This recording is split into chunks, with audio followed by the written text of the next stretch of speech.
minute. Okay, yeah. Your way. You'll be on your way. Yes. You'll be on your way.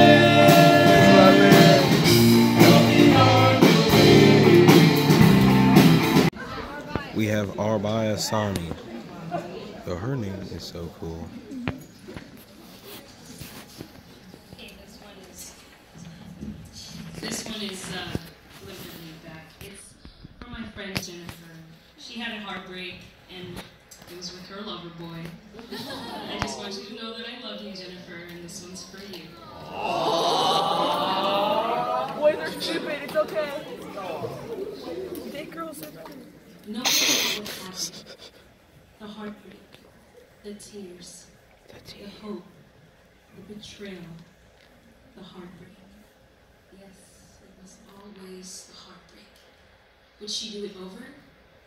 And she knew the answer was yes, because of how it all ended, because of who she became. As humans, we all need love, no matter what kind. Love is a necessity, so live breathlessly. Live carefully. Relationships can be very different. There's the kind of relationship with good morning texts and smiles and the kind that gives you butterflies and makes you feel so alive. But then there's the kind of relationship that you find yourself in tears at 2 o'clock in the morning, makes you feel as if you are mourning, the kind that puts a war between your head and your heart. It makes you feel as if you can't live without this person, but deep down you know you are hurting. And when this relationship comes crashing down, so do you, but you must bid it adieu. Get back up, refresh yourself, and start off new. Even if your heart feels heavier than the ton. If you can love the wrong person, imagine how much you can love the right one. So don't waste your time trying to be someone's possession when they treat you like a second option. Sometimes it's not the breakup that breaks you, but the reason you were broken up with. Said she wasn't good enough, that she was too religious and that she would never do anything with him. The truth is that she was scared, but she loved him. She didn't want to go. She didn't want to let go, but he let go just a little too slow. She always used to think that breakups were ridiculous and were stupid for someone to be sad over, until it was her lying on the floor gasping for air, asking herself, why am I not good enough? She understands that love is not a joke, nor is it a bluff. But life keeps on moving. Every moment life is changing. Sometimes there's shade, at times there's sun, but live every moment to the fullest, because this very moment may not be here tomorrow. And that's what she did. She moved on and realized that there are many people who can love her and create an even better bond. And today she is a powerful, lovable, and strong woman. Despite the betrayal, despite the betrayal, the heartbreak, she's happy that what happened happened. And she doesn't regret it, because it made her stronger than she ever was. It made her who she is today. It made her Jennifer.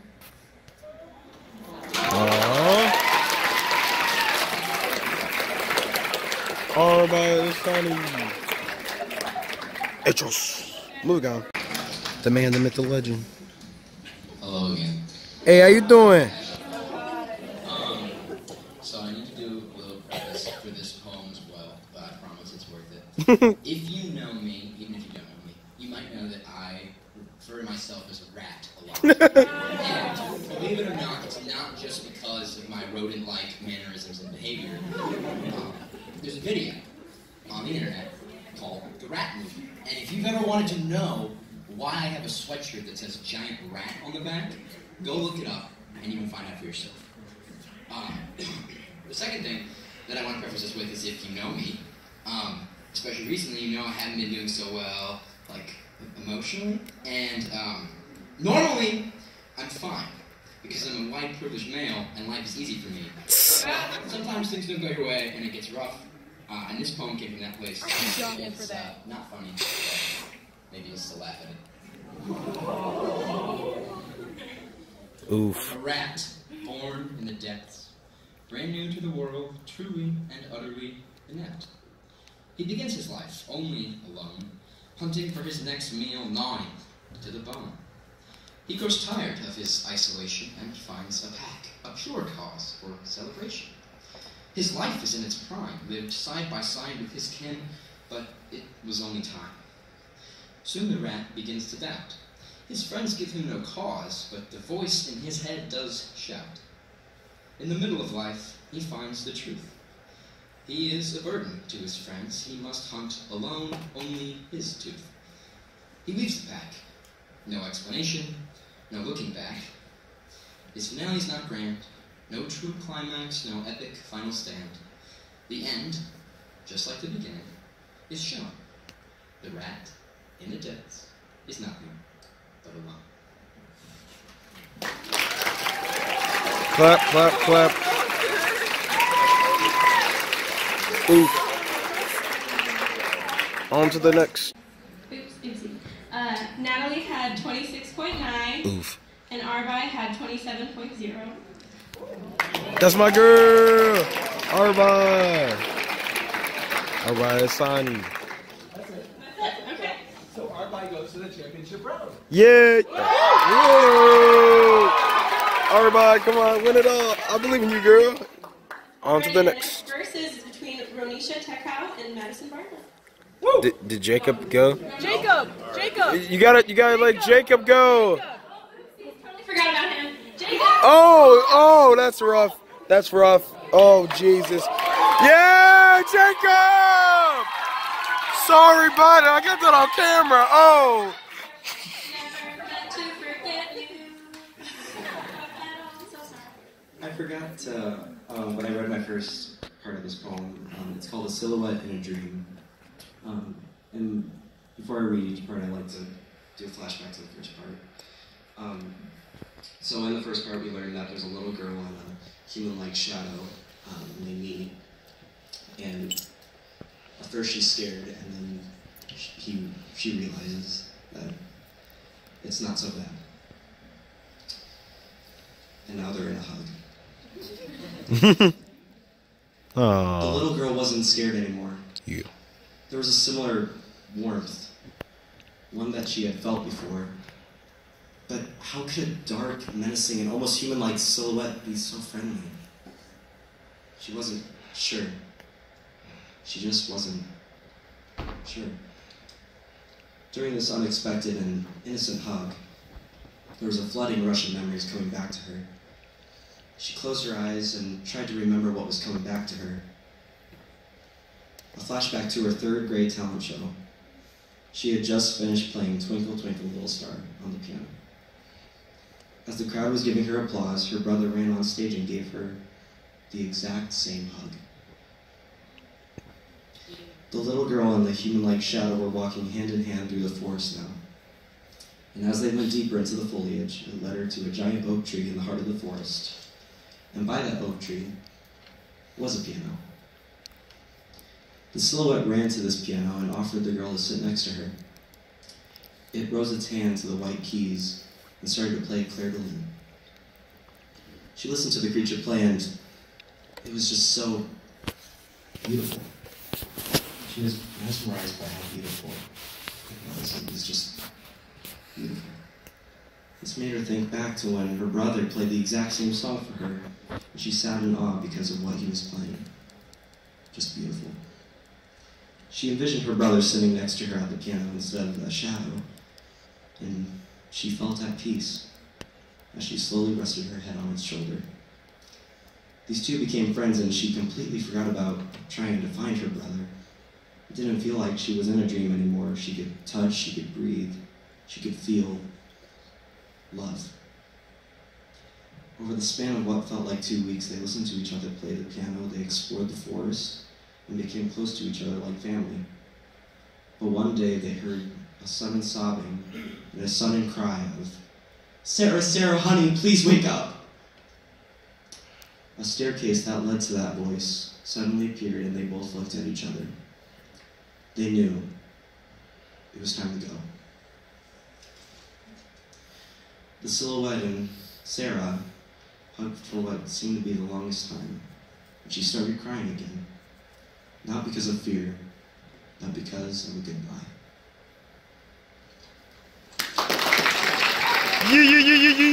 Yeah! Jacob! Cheese? So this one I kind of like wrote off and on, and it's called The Truth. The truth. It's time to pay attention. Life's getting real. I'm sick of hiding, done pretending. Can't be true to who I am, stuck up shouting with someone else. The only reason why I do it is because I'm afraid, ashamed of what they might say or think about myself. Knowing, not believing, that haters only hate because they can't be you themselves. Walk around every day, faking the smile on my face while attempting to shut out the feelings I've never felt. Acting tough, real bold, praying the feelings will melt. It seems as though they won't, they can't, no matter what I do. Find out that a real friend was talking shit about me, man, I swear none of these fake hoes can say true. You told me you were a real one, but you can't say my flaws to my face? Why am I even talking? It's not my job to be confronting you. If what you are is a real one, then I'd rather be fake. Now you want to apologize and try to tell me how much you're sorry. If you really meant what you said, you wouldn't be giving me an apology in the first place. The salt is all over your lips. Lick it off and tell me how it tastes. Feelings aren't a game. They're not there for fun. I won't forget, but I may be able to forgive, although it will never replace the damage that you've done. All you can say is, I know you don't. This is a battle you've never faced and won. Have you ever had your emotions coming at you all at once? True happiness isn't easy when you realize the grass can't be greener if there's never been a sun. Yeah! 10. It's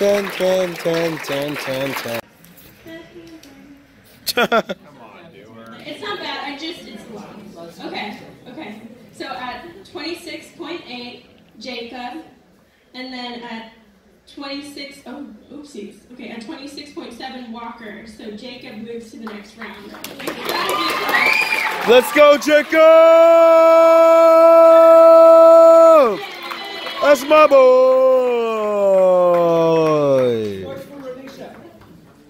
Ronnie Chuck. We love Walker the Giant Rat. It's titled To the Man Who Wrote My History Textbook. To the man who wrote my history textbook. Sir, Professor, Doctor of all trades, I've gone back to my textbook lately, flipping idly through the pages, and I've noticed, sir, that despite the incredible amount of information laid on the page before me, there are things missing. The American Revolution, the live wire fire that becomes the nation we know today, is born in a matter of years at the hands of the men we call the Founding Fathers. While the Native Americans we killed for their land, and the slaves we worked till their bones fertilized the earth they labored on, get nothing more than 2 pages and are barely discussed in class. Flash forward to Manifest Destiny, the whitewashing of the West. Andrew Jackson is written as a wartime hero, a general who saves the day. But the Indian Removal Act gets nothing but half a paragraph and isn't even discussed in class. But even these stories get pages, or at least a passage. In 12 years of schooling, we've hardly talked about Japanese internment camps. While the United States played hero in Germany, liberating concentration camps, racism was alive and well, brewing and bubbling over, people stewing in hate. Japanese Americans swept away at the orders of FDR because obviously your heritage makes you a spy. Why do our textbooks dissociate America from the monstrosities it's orchestrating? Is it not history to be learned from? And of course, the Civil Rights Movement, a mission for equality with reins held by Dr. Martin Luther King Jr., Malcolm X, Huey Newton, and many whose flames were put out before their names could be ink on a page. White hands held white picket signs that urged a little girl who knew racism before she could read to leave because her race made her less in their eyes. Her skin color seen before the fact that she was just a 6-year-old trying to get an education. Ruby Bridges.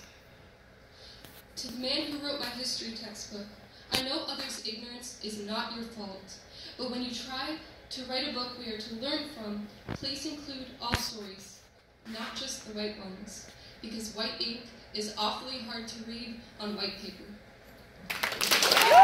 Oh! Oh! Okay.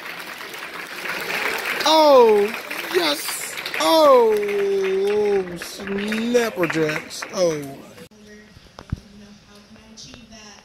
But you know, parents, how that can be. So I'm gonna get a little personal. It might be cringy. So yeah. Okay. Use the mic. Grab the mic. Grab the mic. Oh, the mic, lower it. Just, you can tell. Oh, okay. Just step a little closer. Okay. I'm just a yellow girl dreaming. Now I did sample that from the book Brown Girl Dreaming by Jacqueline Woodson to keep things moving on Yellow Girl Dreaming. And those dreams have been stuck with me since elementary, where I wanted to be a princess, teacher, or tree. Dreams and aspirations. Okay, I already read that. But one dream I'm dreaming about since elementary is for you to hear me through your aux-cord or headphones, to sit on the throne and hear, and to be on the top of the charts. To have a duet with Queen Bee would be a great aspiration of my dreams. Or to have my mama believe in me. But my mom says she had the same dreams as me. And why would a yellow girl make it in the industry? I mean, come on, Destiny.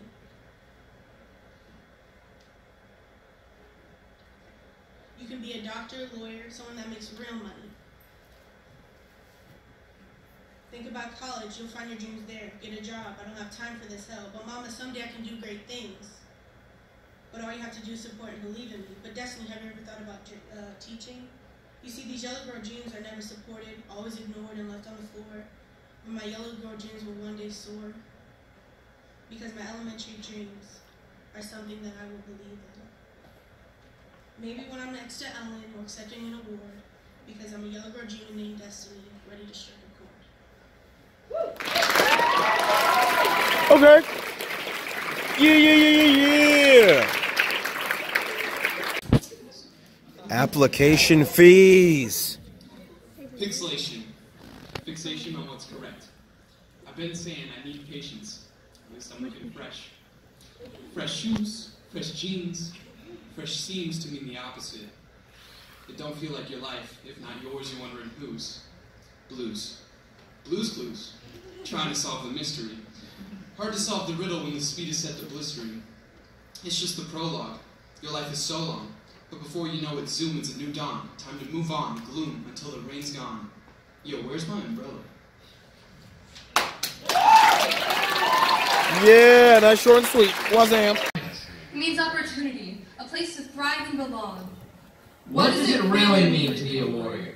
It means having 100 more suspensions than any other school in the district. It means having an AP culture that excludes minority and low-income students yet enables their white peers' success. It means having teams with a culture of rampant homophobia and misogyny. It means claiming to be against the aforementioned problems yet allowing them to continue. Hey girls, you know those fun times when, those vaguely confusing and unsurprisingly disappointing moments when it's apparent your education is valued less than men's. It hurts. When an outdated dress code is valued more than your education, it hurts. When the input of male peers is valued above yours, it hurts. But it's not surprising, isn't it? When a world isn't built for you, why would an education system be? Why would our school be? Oh, that was silly of me. Anyway. Hey guys, it's time to chat about what it means to be a man. And if you ask America, it means being unempathetic, never acknowledging your flaws or admitting weakness, never letting another man make you seem inferior, always making sure to be strong, stalwart, an emotionless husk, even in situations that require nuance and empathy, and especially never, ever shedding a tear. Well, I propose a new definition of what it means to be a man. Caring for others, even when it may be difficult to directly relate to them. Admitting your own flaws and making a conscious effort to fix it. Learning to be happy for others when they succeed and not viewing them as competition. Allowing yourself to be weak, to crack, to feel, and to let others see who you really are. You don't need to hide. And, of course, it's okay to cry. Seriously. No one cares. It's fine. It really is. And we only experience part of the problems. As white teens, we don't experience racism like students of color. Nor do we experience the struggle of being extremely economically disadvantaged. Discrimination is widespread, and though Washington's a lot it needs to work on, the problem doesn't start or stop here. The United States' education system is broken. Its track record of systemic prejudice and refusal to fix itself only emphasizes this. Why is our country considered a superpower when our idea of fixing systematic issues is putting a Band-Aid on them and not addressing it? Why do we say AP classes are for everyone, yet students of color are nearly completely unrepresented in those courses? Why do we tout it's a great day to be a warrior, while our district refuses to confront the aforementioned problems? Why? Yo, that's starting the vlog. Yay. On to the next one. They both get a dub. I mean, I'll show y'all this shirt later, but like that shirt is so cool. We're about to go perform. More poetry's going on, but then they're doing Fortnite dances over here. That's hot. Y'all hit my boy Sam up. He's still single. Maybe Aaron too.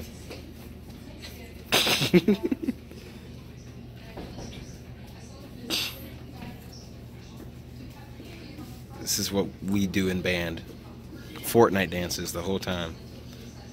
Shout out Marlon Webb.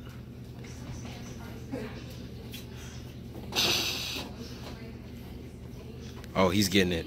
Dang, look at David.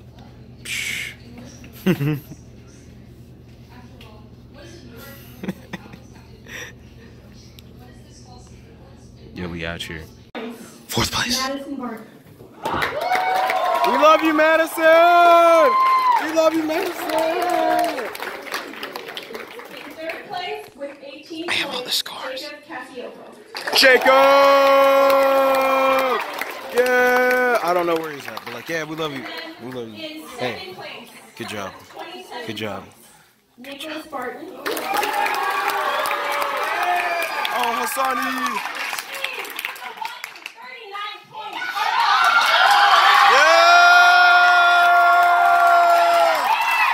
Yeah, Hassani.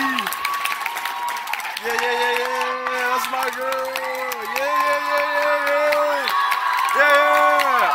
What? Like playing a song? Do y'all want to play something? Hey, that works. That works too. Dun.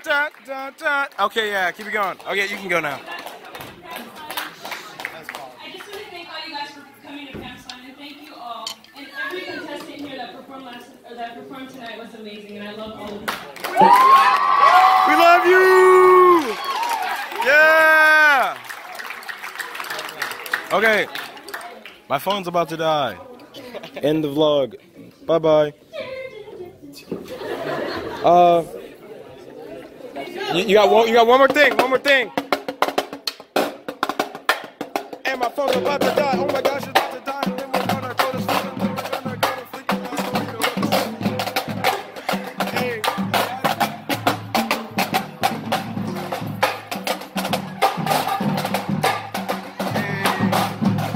Okay. That's my president. Leo. Hey, we're out there. Yo, this was so lit.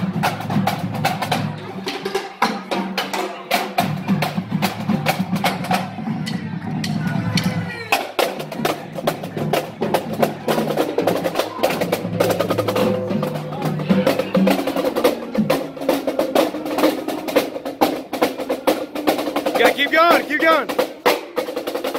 Hey.